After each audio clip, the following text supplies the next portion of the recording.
What will we do with this moment? How will we be remembered? This is our future and our choice to make. I am asking you to choose greatness. Welcome back to Real Trump News. Real news President Trump doesn't want you to miss.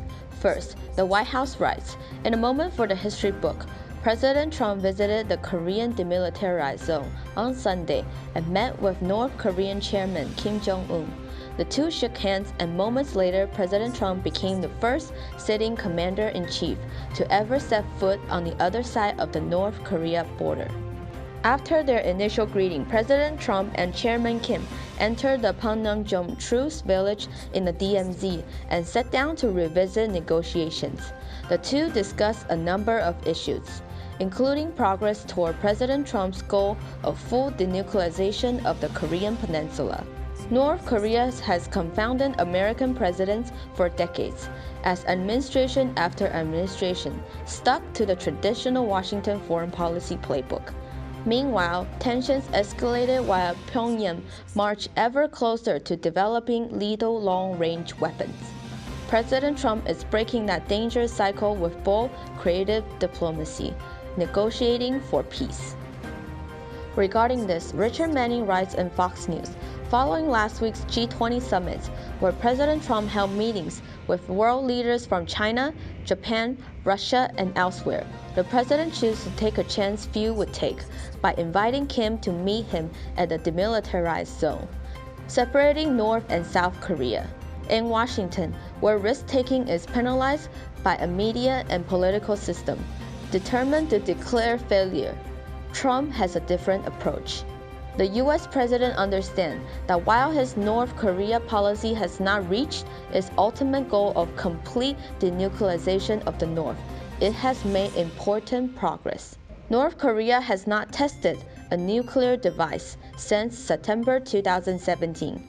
And aside from a few short-range missiles that the North tested in anger over the breakdown of the Vietnam summit, there have been no North Korean missiles launches since November 2017. Here's another report also from the Fox News.